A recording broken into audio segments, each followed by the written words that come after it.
Hello friends, સ્વાગત છે આપનું મારા રસોડાના કાઠિયાવાડી સ્વાદમાં. હું ભાવનાબેન રાઠોડ. આજે આપણે બનાવીશું લાલ મરચાંનું ખાટું મીઠું અને ચટાકેદાર અથાણું. તો ફ્રેન્ડ્સ, શું તમારું લાલ મરચાંનું અથાણું કાળું પડી જાય છે, કે અથાણામાં રસો તમારો એકદમ પાતળો થઈ જાય છે, કે પછી અથાણાનો સ્વાદ બદલી જતો હોય? આ બધા જ પ્રશ્નોનું સોલ્યુશન મેં તમારી સાથે આ વિડીયોમાં શેર કરેલું છે. તો સ્ટેપ બાય સ્ટેપ બધી જ માહિતી આગળ આપેલી છે, તો વિડીયો બિલકુલ સ્કીપ કર્યા વગર જોજો. તો ચાલો બનાવીએ લાલ મરચાંનું ખાટું મીઠું ચટાકેદાર અથાણું. લાલ મરચાંનું અથાણું બનાવવા માટે અહીંયા મેં 200 ગ્રામ લાલ મરચાં લીધા છે. મરચાંની પસંદગી કરવા ટાઈમે એક વાતનું ખાસ ધ્યાન રાખવાનું કે એકદમ સરસ તાજા અને કડક મરચાં હોય ને એવા લેવાના, જેથી તમારું અથાણું લાંબા સમય સુધી ખરાબ ના થાય. મરચાંનો ઉપયોગ કરતાં પહેલાં મરચાંને આપણે સારી રીતે ધોવાના છે. આ રીતે હાથેથી ચોળી અને ધોઈ લેવાના, કારણ કે મરચાં ઉપર ખૂબ જ પ્રમાણમાં દવાનો છંટકાવ કરવામાં આવતો હોય છે, એટલે મરચાંનો ઉપયોગ કરતાં પહેલાં આ પ્રોસેસ ખાસ જરૂરી છે. તો અહીંયા બધા જ મરચાં સરસ ધોઈ લીધા છે. તો ધોયેલા મરચાં આપણે એક પ્લેટમાં લઈ લઈશું અને હવે મરચાંને સરસ લૂછી લેવાના છે. મરચાંમાં પાણીનો ભાગ ના રહેવો જોઈએ. જો પાણીનો ભાગ રહેશે ને તો પણ તમારું અથાણું ખરાબ થઈ જશે. તો બધા જ મરચાં સરસ લૂછી લીધા છે. હવે સમારી લેશું. મરચાંનો ડીટાનો ભાગ અલગ કરી અને 2 ભાગ કરીને જોઈએ તો અહીંયા તમે જોઈ શકો છો એકદમ તાજા અને કૂણા મરચાં છે. તો મરચાંનો રેસા અને બિયાનો ભાગ અલગ કરી લેશું. થોડા દિવસ પહેલાં જ ફ્રેન્ડ્સ મેં તમારી સાથે લાલ મરચાંની ચટણીની રેસીપી શેર કરેલી છે. એ બધાને ખૂબ જ પસંદ આવેલી છે. લિંક તમને ડિસ્ક્રિપ્શન બોક્સમાં આપી દઈશ. હવે આ મરચાંના 2 ભાગ કરી અને આ રીતે મીડિયમ સાઇઝના ટુકડા કરી લેશું. બહુ મોટા ટુકડા નથી રાખવાના. મરચાં સમારી લીધા છે. હવે મરચાં સાથે 1 ચમચી મીઠું ઉમેરી દઈશું અને અડધી ચમચી હળદર ઉમેરશું. હળદર અને મીઠું આ રીતે મરચાં ઉછાળી અને મિક્સ કરી લઈશું. મીઠું અને હળદર અથાણામાં પ્રિઝર્વેટિવનું કામ કરતા હોય છે, એટલે અથાણું બનાવવા ટાઈમે આ વાતનું ખાસ ધ્યાન રાખવાનું. મીઠું અને હળદર મિક્સ કરી અને મરચાંને આપણે 15 થી 20 મિનિટ રાખી દઈશું, જેથી મીઠાનું પાણી થશે અને મરચાંની તીખાશ પણ ઓછી થશે. મરચાંમાં મીઠું ભેળવ્યાને 15 મિનિટ જેવો સમય થઈ ગયો છે. ચેક કરી લઈએ તો અહીંયા તમે જુઓ કે ઘણું બધું પાણી થઈ ગયું છે. હવે આ મરચાંમાંથી બધું જ પાણી અલગ કરવાનું છે. તો આ રીતે કાણાવાળા વાસણમાં આપણે મરચાં લઈ લઈશું.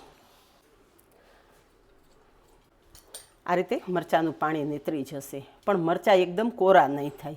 ફ્રેન્ડ્સ, અથાણું બનાવવું એકદમ સહેલું જ હોય છે, પણ આવી નાની નાની બાબત ધ્યાનમાં રાખો ને તો આખું વર્ષ આ લાલ મરચાંનું અથાણું બિલકુલ ખરાબ નહીં થાય કે નહીં એના કલરમાં ફરક પડે. હવે આવે છે ખાસ ધ્યાનમાં રાખવાની બાબત. અહીંયા આ રીતે કોઈ કિચન ટોવેલ પાથરી દેવાનો અને જે મરચાં છે ને એ આપણે ઊંધા આ રીતે ગોઠવી દઈશું, જેથી મરચાંમાં રહેલું બધું જ એક્સ્ટ્રા પાણી નીતરી જશે. મરચાંમાં બિલકુલ પાણી ના રહેવું જોઈએ. પાણી રહી ગયું હશે ને તો તમારા મરચાંનું અથાણું ઝડપથી ખરાબ થઈ જશે. તો અહીંયા બધા જ મરચાં મેં કિચન ટોવેલ ઉપર આ રીતે રાખી દીધા છે.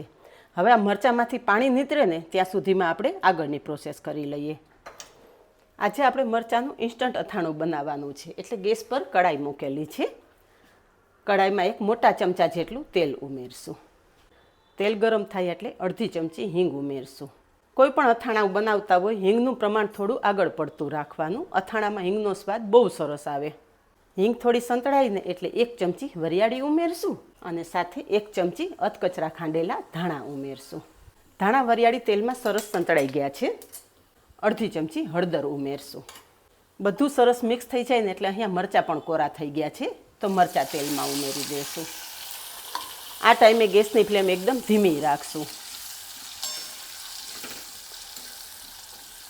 મરચાંને તેલમાં આપણે સોફ્ટ નથી કરવાના, ખાલી તેલ સાથે થોડા મિક્સ થાય ને એટલા જ આપણે સાંતળવાના છે. અહીંયા મરચાં સરસ તેલ સાથે મિક્સ થઈ ગયા છે.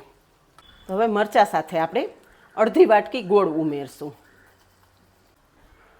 અને એની સાથે આપણે 1 નાની વાટકી જેટલી ખાંડ પણ ઉમેરશું. તમે જોયું હશે કે ગોળ કેરીનું અથાણું બનાવો ને એટલે ગોળ કેરીમાં થોડું પાણી થઈ જાય છે, પણ ગોળની સાથે થોડી ખાંડ ઉમેરશો ને તો ક્યારેય પણ પાણી નહીં થાય. અથાણું એકદમ સરસ લચકા જેવું જ રહેશે.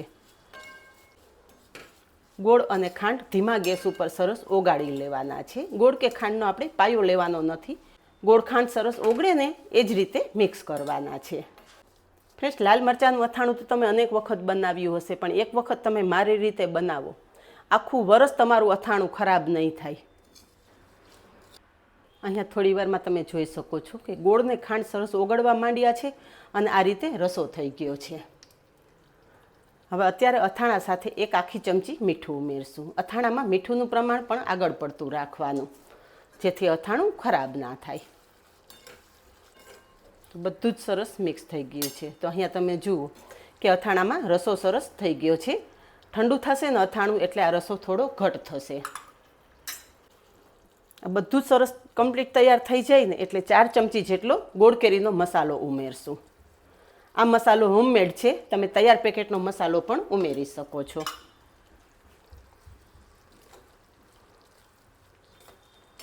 મસાલો પણ સરસ મિક્સ કરી લેશું.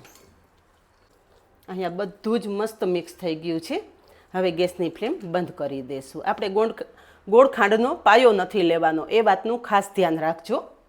તો ફ્રેન્ડ્સ, તમે જોયું ને કે લાલ મરચાંનું અથાણું બનાવવું કેટલું સહેલું છે. અમુક નાની નાની બાબત ધ્યાનમાં રાખવાની છે. મરચાંમાં મીઠું અને હળદર મિક્સ કરી અને 15-20 મિનિટ રેસ્ટ આપવાનો છે. મરચાંમાં પાણી થાય એક્સ્ટ્રા પાણી કાઢી અને મરચાંને આપણે સરસ કોરા કરી લેવાના છે. પછી અથાણું બનાવવામાં તો માત્ર 10 જ મિનિટનો સમય લાગે. તો ફ્રેન્ડ્સ, આવા અવનવા વિડીયો જો તમને પસંદ આવતા હોય ને તો વિડીયોને લાઇક જરૂર કરજો. અને હા, તમારા ફ્રેન્ડ્સ અને ફેમિલી ગ્રુપમાં શેર કરવાનું બિલકુલ નહીં ભૂલતા. અને પાસે રહેલું બેલ પણ પ્રેસ કરી રાખજો, જેથી મારા આવનારા અવનવા વિડીયો નોટિફિકેશન તમને સૌથી પહેલાં મળે. ગેસ બંધ કરી દીધા પછી એક મોટા લીંબુનો રસ ઉમેરી દેશું. મોટું લીંબુ એટલે કે તમે 4 થી 5 ચમચી લીંબુનો રસ ઉમેરી શકો છો. થોડું લીંબુનો રસ ઉમેરશો ને એટલે અથાણું ખરાબ નહીં થાય. અને લીંબુનો રસ પણ આપણે સરસ મિક્સ કરી લેશું. તો ફ્રેન્ડ્સ, પરફેક્ટ રસા સાથે આપણું લાલ મરચાંનું ખાટું મીઠું અથાણું તૈયાર થઈ ગયું છે. અત્યારે રસો તમને થોડો પાતળો લાગે છે, પણ અથાણું ઠંડુ થશે ને એટલે આ રસાની કન્સિસ્ટન્સી પરફેક્ટ થઈ જશે. અથાણું સરસ ઠંડુ થઈ ગયું છે અને રસો તમે જોઈ શકો છો કે સરસ ઘટ થઈ ગયો છે.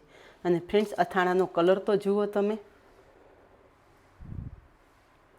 એકદમ મસ્ત લાલ ચટક છે ને. તૈયાર થયેલું અથાણું એક બાઉલમાં લઈ લેશું.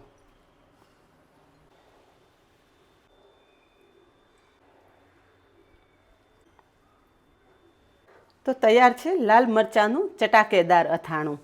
આ જ રીતે બનાવો અને કમેન્ટમાં જણાવો કે પરફેક્ટ માપ સાથે બનેલા લાલ મરચાંના ખાટા મીઠા અથાણાની રેસીપી કેવી લાગી.